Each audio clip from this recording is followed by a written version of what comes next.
to, madami ito, di ba?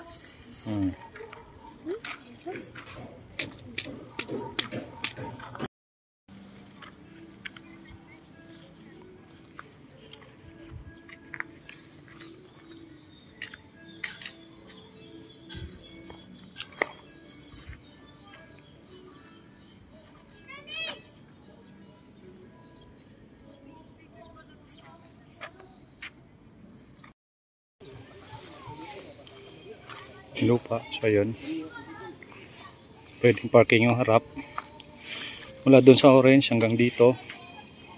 So may daanan pa, halos 2 metro pa yung, siguro 1 metro yung ito magiging daanan sa gilid. Yan, tapos yung kalahati bahay. So mula dito hanggang dun pa sa dulo to. Yan o, haba nya 13 meters hanggang dyan.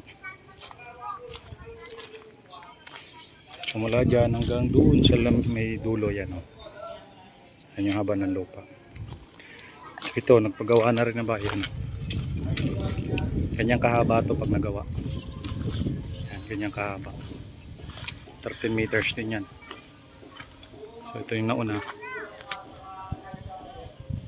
Dito, yan, bakante pa to.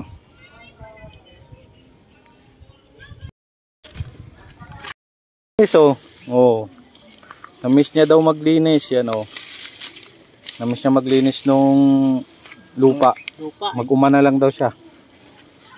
So ayan, hanggang dyan yung lupa natin, yan. Saan banda yung... Yan, may pula. Yan yan. Hanggang dyan. Tapos hanggang dun sa may dulo ang haba nito. Yeah, so ito yung kasabay ko, gawa na yung bahay. Sa dulo gawa na rin. Ito, papagawa na rin ito ng mga nakabili. So hanggang dun.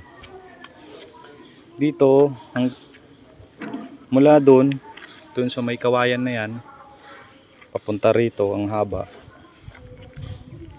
Hanggang dito yung muhon. So dito yung muhon niya. Tapos yung kabila. Ay, kung may sasakyan ka, yan o. May space pa, sasakyan. Tapos, haba. Malaki pa rin yung space niya, hanggang doon sa lupa, hanggang doon sa may naka-orange sa dulo. Daddy, yung nga dito. Maraming tusok-tusok. Doon ka muna, may silong kay kuya. So ito, punta namin, hukay pa lang ngayon, bahay na. Yan o.